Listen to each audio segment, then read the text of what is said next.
Hello and Assalamu alaikum. Ultrascan Diagnostics here. This is the CVCT of the patient that you had requested. The area of interest is the upper right 6 7, the lower right 7, the lower left 6, and the upper left 7 and 8. Now moving to the panoramic view. On the panoramic view, you can see that the 6 and the 7 on the upper right quadrant are grossly carious. When we look at the axial view, on the axial view, you can see that the upper right 7 is grossly carious. There we go. And the upper right 6 is also grossly carious. And as we are moving down towards the chamber, you can see that the upper right 7 has almost the furcation involved area as well. Here we can see that the enamel, the dentine here is infected. You can see that the chamber is clearly involved and the cavity goes slightly subcrestally as well. Here we can see the remnants of the cavity which are close to the furcation area. But if you go down, you've got three canals in total. The mesial roots and the distal roots are fused together. On the lower upper right 6, we can see that this is grossly carious, but we've got a perfect canal architecture. We've got one canal in the mesial which is slightly wider, it becomes two in the middle and then becomes one. We've got one canal in the distal and one canal in the palatal segment. Now moving to the lower right 7, and we'll show you the lower right 7. This is the lower right 7. It has a big filling. We are presuming because of the radio opacity that this could be an amalgam filling. We don't see any signs of cracks.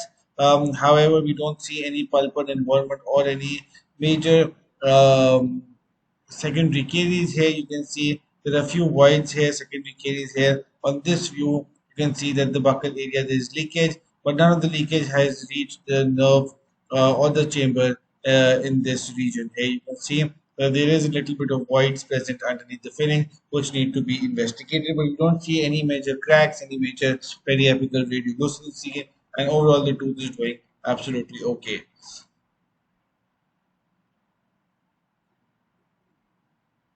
This is the left 7. The upper left 7 again has a very radio opaque filling material, but again we see slight leakage on the buccal aspect. We don't see much on the palatal. We don't see any secondary caries. We don't see any lesion which is involving the pulp chamber. But very close to the mesial aspect, we can see at the pulp there is a buccal cavity and there's a slight bit of a infiltration here, which I will zoom for our kind doctor. There we go. So this is a slight bit of infiltration we see close to the pulp point, but something that can be treated by a refilling material.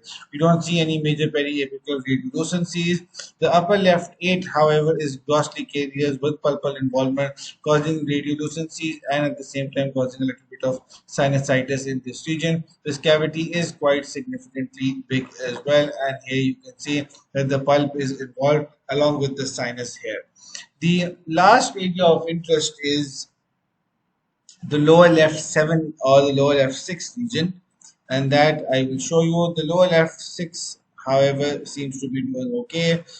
We don't see any major cracks. We see a filling here. It's right there. That's where the filling is, and we can also see that we have a. There we go. We've got no major periapical radiolucency. We don't see any signs of crack. Moving to that, there is an implant placed. The implant is submerged subcrestally.